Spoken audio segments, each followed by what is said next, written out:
അപ്പോൾ വ്യസനസമേതം ബന്ധുമിത്രാദികൾ സിനിമ കണ്ടു.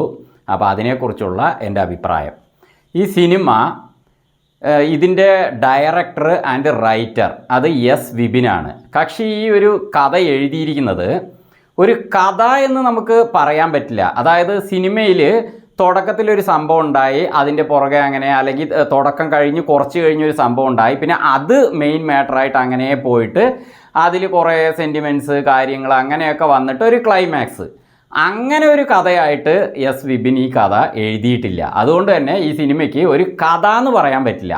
ഒരു കാര്യം, ആ കാര്യം എന്താ ഞാൻ പറയാം. ഈ സിനിമ ഞാൻ ഇപ്പം തന്നെ പറഞ്ഞേക്കാം, ഈ സിനിമ കൊണ്ട് ഉദ്ദേശിച്ചിരിക്കുന്നത് നമ്മളെ ചിരിപ്പിക്കുക എന്നത് മാത്രമാണ്, വേറെ ഒന്നും ഈ സിനിമ കൊണ്ട് ഉദ്ദേശിച്ചിട്ടില്ല. അതുകൊണ്ട് തന്നെ നമ്മൾ ഒരു സിനിമ കണ്ടിട്ട് തിയേറ്ററിൽ നിന്ന് പുറത്തിറങ്ങുമ്പോൾ ചിരിച്ചുകൊണ്ട് സന്തോഷിച്ചുകൊണ്ട് വരിക എന്ന് പറയുന്നത് ഒരു വലിയ കാര്യം തന്നെയാണ്. അല്ലാതെ സിനിമ കണ്ടിട്ട് വെറുത്തിട്ട് അല്ലെങ്കിൽ ദേഷ്യം വന്നിട്ട് അങ്ങനെ ഇറങ്ങാതെ കോമഡി സിനിമകൾ നമ്മൾ കണ്ടിറങ്ങുമ്പോൾ അതൊരു സന്തോഷം തന്നെയാണ്. കോമഡി സിനിമ മാത്രമല്ല ഉള്ളത്, ആക്ഷൻ സിനിമയും അതേപോലെ നല്ല വൈകാരികമായ കാര്യങ്ങളുള്ള സിനിമകളൊക്കെ തന്നെ നമുക്ക് ഇഷ്ടമാണ്. പക്ഷേ കോമഡി സിനിമകൾക്ക് ഒരു വേറെ ലെവൽ ഒരു ഇൻട്രസ്റ്റ് ഉണ്ട്. അപ്പോൾ ആ അർത്ഥത്തിൽ ഈ സിനിമ ചിരിച്ചുകൊണ്ട് പുറത്തേക്ക് ഇറങ്ങാൻ വേണ്ടിയിട്ട് നമുക്ക് ടിക്കറ്റ് എടുക്കാം. അല്ലാതെ വേറെ എന്തെങ്കിലും കാര്യങ്ങൾ പ്രതീക്ഷിച്ചിട്ട്, ഇപ്പം ഞാൻ നേരത്തെ പറഞ്ഞ പോലെ ആക്ഷനോ അല്ലെങ്കിൽ ഭയങ്കര വൈകാരികമായ നിമിഷങ്ങളോ അങ്ങനെയൊന്നും, അതായത് നമ്മളെ ഹൃദയത്തെ ടച്ച് ചെയ്യുന്ന സംഭവങ്ങളൊന്നും തന്നെ ഈ സിനിമയിൽ ഞാൻ കണ്ടിട്ടില്ല. അതേപോലെ മറ്റു കാര്യങ്ങളും ഇല്ല. ചിരിക്കാം ചിരിക്കാം ചിരിക്കാം, അതാണ് ഈ സിനിമ കൊണ്ട് ഉദ്ദേശിച്ചിരിക്കുന്നത്. ഇനി കഥാപാത്രങ്ങളെക്കുറിച്ച് പറയുകയാണെങ്കിൽ അനശ്വരയ്ക്ക് ഒരു പ്രത്യേകത എന്താണെന്ന് വെച്ചാൽ അവർക്ക് ഈ ഹ്യൂമർ സെൻസ് നന്നായിട്ടുണ്ട്. അവർ ഇങ്ങനെ ഭയങ്കരമായിട്ട് പൊട്ടിത്തെറിച്ചുകൊണ്ടുള്ള ദേഷ്യം വരുന്ന ആ ഒരു എക്സ്പ്രഷൻ ഉണ്ടല്ലോ, അത് കാണുമ്പോഴേ ചിരി വരും. കാരണം അത് നമ്മളെ ചിരിപ്പിക്കുന്ന രീതിയിലുള്ള ഒരു ദേഷ്യം തന്നെയാണത്. കാരണം കോമഡി മൂവിയിൽ അവർക്ക് അങ്ങനെ കൊടുത്തിരിക്കുകയാണ്. അത് നന്നായിട്ട് ചിരി വരുന്നുണ്ട്. ശരിക്കും അവർക്ക് നന്നായിട്ട് കോമഡി കൂടി ചെയ്യാൻ കഴിവുള്ള താരമാണ് അനശ്വര. അവർ വളരെ സീരിയസ് ആയ സംഭവങ്ങളൊക്കെ ചെയ്യും. ഇപ്പോൾ നേര് സിനിമ, അതേപോലെ മറ്റേ എന്ന് സ്വന്തം പുണ്യാള, അതിലൊക്കെ ആക്ഷൻ അടക്കം ചെയ്തിട്ടുണ്ട്.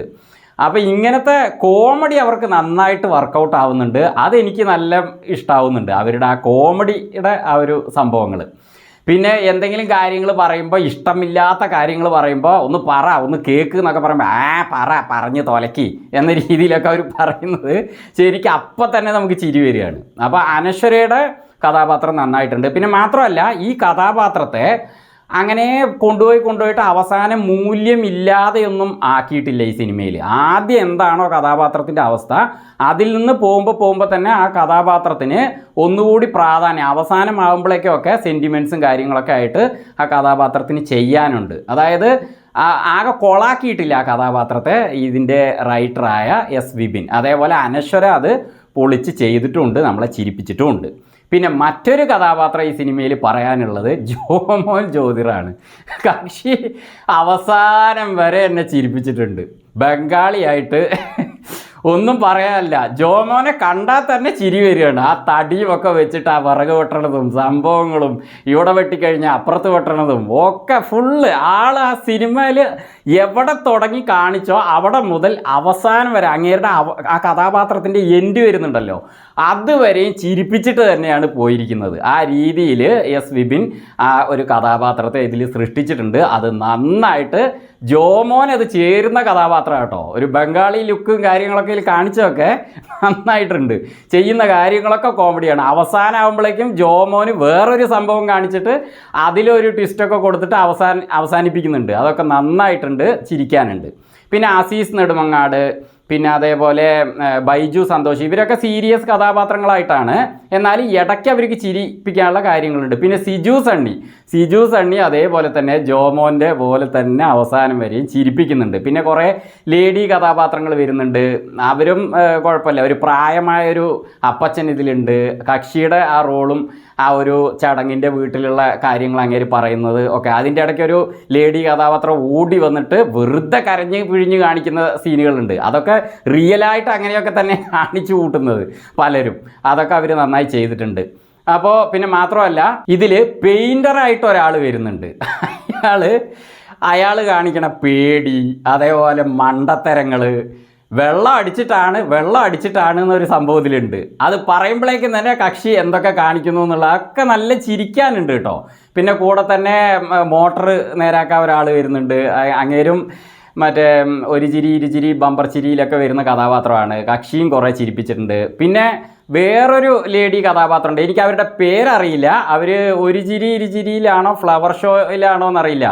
എന്തിനാണ് ഇത് എന്നൊക്കെ പറഞ്ഞിട്ട് ഒരു ഭാഷയും പറഞ്ഞിട്ട് വരില്ലേ, ഒരു കണ്ണൊക്കെ ഉണ്ട കണ്ണായിട്ട്. അവരുടെ പേരെനിക്കറിയില്ല. അവർ ഈ സിനിമയിൽ ശരിക്ക് ഒരു ആദ്യം അഭിനയിക്കുന്ന പോലെയേ ഇല്ല, കുറേ അഭിനയിച്ച് എക്സ്പീരിയൻസ് ഉള്ള ഒരു ആളെ പോലെയാണ് അവരിതിൽ അഭിനയിച്ചിരിക്കുന്നത്. അവർ തുടക്കം മുതലേ കുറേ മണ്ടത്തരങ്ങൾ പറച്ചിലും കാര്യങ്ങളൊക്കെ ആയിട്ട് ചിരിപ്പിക്കുന്നുണ്ട്. അവസാനം വരെ ആ കഥാപാത്രം നന്നായിട്ടുണ്ട് കേട്ടോ. അവരും പൊളിച്ചിട്ടുണ്ട്. ചുരുക്കി പറഞ്ഞാൽ ഈ സിനിമയ്ക്ക് എൻ്റെ അഭിപ്രായത്തിൽ ചിരിക്കാൻ വേണ്ടിയിട്ട് ടിക്കറ്റ് എടുക്കാം. അതിൽ എല്ലാ കോമഡികൾക്കും നിങ്ങൾക്ക് ചിരി വരുമോ എന്നറിയില്ല. എനിക്ക് കുറേ കോമഡികൾക്ക് ഇതിൽ ചിരി വന്നു, ഞാൻ ചിരിക്കുകയും ചെയ്തു, സന്തോഷത്തോടെ പുറത്തിറങ്ങി.